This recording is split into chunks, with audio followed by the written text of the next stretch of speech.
The Stargazer's Alphabet. Night Sky Wonders from A to Z by John Farrell. One name. Author and illustrator. A is for Andromeda, our neighbor galaxy. The Andromeda Galaxy is the largest galaxy near our Milky Way. Even though the Andromeda Galaxy is a neighbor, it is still more than 2 million light years away. Use binoculars or a telescope to look for the small cloudy patch of light. What is a light year? A light year is the distance light travels in 1 year, about 6 trillion miles.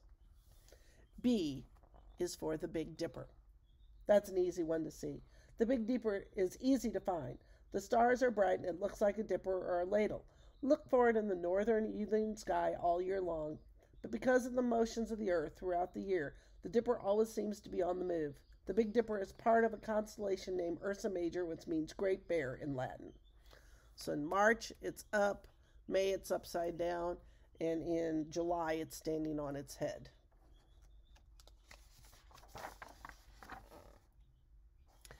C is for Cygnus, flying through the Milky Way. In the deep twilight in late August and early September, the brightest stars of the constellation Cygnus form the outline of a cross floating high overhead. This pattern, or asterism, is known as the Northern Cross. As the sky grows darker, more stars appear. The full pattern looks like a flying swan. Look for Cygnus in the night sky from springtime through autumn. D is for Draco, a dragon on display. The constellation Draco covers a large area of the northern sky and is highest in the midsummer. Using this diagram, start by finding the dragon's box-like head high in the northern sky. Look for 2 faint stars and 2 brighter ones. You'll see that the tip of the dragon's tail lies near the cup of the Big Dipper, and this shape is similar to that of a dancing dragon used in Chinese New Year celebrations.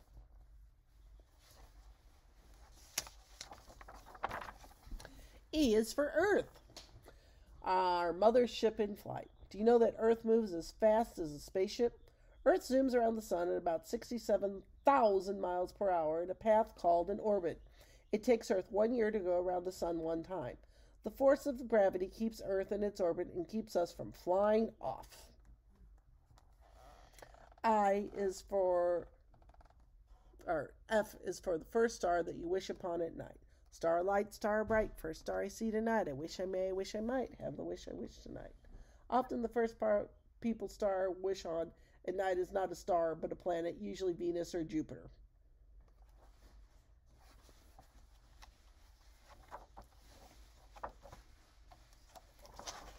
Pages are sticking together. Sorry about that. G. G is for our galaxy, a pinwheel made of stars. The ancient Greeks called our galaxy the Milky Way because they thought the narrow, hazy band of light stretching across the sky looked like spilled milk. When we see the Milky Way, we are looking at the edge of the flattened disk of our galaxy. The whole Milky Way contains more than 100 billion stars. That's what our galaxy looks like. H is for Halley's Comet, which visits from afar. Comets are mountain-sized balls of ice and rock that orbit the sun. When a comet comes close to the sun's energy blasts away some of its icy body. That's when we see a bright patch of light with a spectacled tail of dust and gas, which can be seen for millions of miles. The famous Halley's Comet can be seen once every 76 years and will return in 2061. Mark Twain, the famous Missouri author, was born on the day Halley's Comet arrived and died the year Halley's Comet came back. I is for Io, an astronaut's delight. Io is the moon's closest to Jupiter. This moon is about the same size as Earth's moon, but otherwise very different. Io's surface rocks are colorful. Scientists think they are deposits of lava and sulfur from Io's many active volcanoes. You can see Jupiter's 4 biggest moons, including Io, with powerful binoculars or a small telescope. These objects are called the Galilean moons, after the Italian scientist Galileo, who discovered them in 1610. J is for Jupiter. In Roman myths, Jupiter was the king of the gods. In the night sky, Jupiter is the king of the planets. This giant world is more than 88,000 miles across at the equator. That's more than 11 times wider than Earth. Jupiter's clouds are driven by wind speeds as fast as 400 miles per hour. Through a small telescope, you can see the great red spot, the top of a storm that has been raging for nearly 4 centuries. K. K is for kite. Boots is its name. Boots was a herdsman in Greek mythology. His constellation looks like a kite and appears in the evening sky from spring through early autumn. The brightest stars in the constellation is brilliant Arcturus, which marks the bottom of the kite. To find Boots, first find the Big Dipper, then follow the curving path of the handle away from the Dipper's cup to bright orange Arcturus. Remember, follow an arc to Arcturus. L is for lion, who has a starry mane. Leo the lion is visible from February through June. Look for a large backward question mark. The shape includes 6 stars and makes the outline of Leo's mane and chest. Then look a little to the east and you'll see a triangle of 3 bright stars, Leo's hind end and tail. The star at the bottom of the backward question mark is the brightest star. It's called Regulus, from the Latin word for prince. M is for Earth's moon, which causes tides to ebb and flow. N is for the North Star, which guides travelers as they see. We have the Big Dipper and the Little Dipper. And the tail of the Little Dipper is the North Star. It doesn't seem to move. All the other stars seem to rotate around it. O is for Orion, whose belt is straight and bright. When Orion appears, winter is near.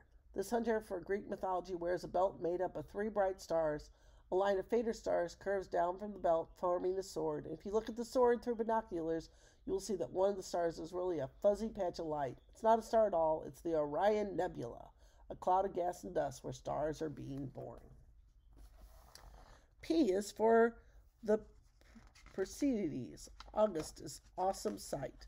The preceding meteor shower happens each August when Earth passes through a trail of dust left behind by a comet called Swift-Tuttle. Meteors form when bits of dust plunge into Earth's atmosphere. As each bit of dust falls through the air, it rubs against the molecules. The heat of the friction vaporizes the dust and makes a streak across the sky.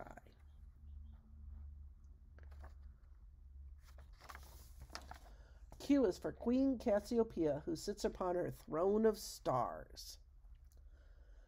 The myth of Cassiopeia has been told in many ways. Here is one version. Queen Cassiopeia bragged that she was the most beautiful than the sea nymphs. This angered Neptune, the ruler of the sea, and to punish Cassiopeia, he sent her a sea monster to attack the coast of her country. Cassiopeia and her husband offered their daughter Andromeda as a sacrifice to the sea monster. The hero Perseus rescued her. R is for the red planet, the one we call Mars. It's our next nearest neighbor. My very educated mother just served us 9 pizza pies.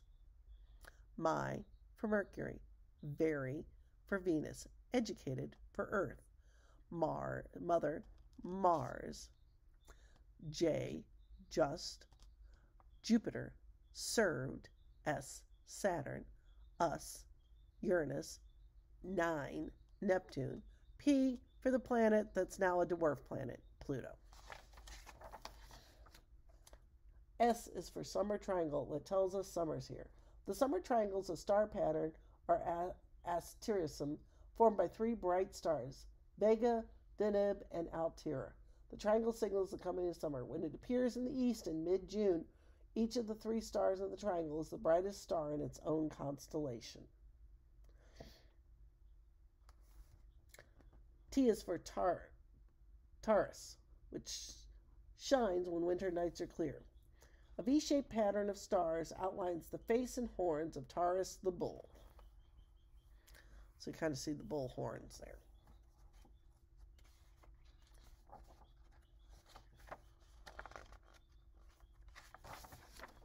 U is for universe. That's everything there is. Comets and galaxies and stars and planets and moons. V is for Venus, a lovely dazzling disk. The ancient Romans named the brightest planet after the goddess of beauty, but the surface of Venus is hardly beautiful. It is covered by lava plains, huge volcanoes, and mountain ranges. The planet is blanketed by clouds of carbon dioxide that trap heat from the sun. The clouds give Venus a runaway greenhouse effect. The planet holds so much of the sun's energy that its surface is hot enough to melt lead. So it's not a planet we really want to visit. W is for the wonders that await us at night. It's fun to go look out at the stars. X is for the exquisite and ordinary sights. It's fun to go out and look. Yellow is for the yellow star, like our own great sun. When you look up at the night sky, most stars look white, but they're actually different colors. A star color shows how hot it is and how much energy it's giving off. The hottest stars are blue. White stars are the next hottest, followed by yellow stars like our sun. Red stars are the coolest. Regal is a blue star, and Betelgeuse is red. Both are in Orion. Z is for the zodiac. Now all our alphabet is done. So there are 12 groups of stars that seem to travel around the sky. Some of them are more prominent in different months of the year as we travel around. So they're called the 12 signs of the zodiac. And we say them differently.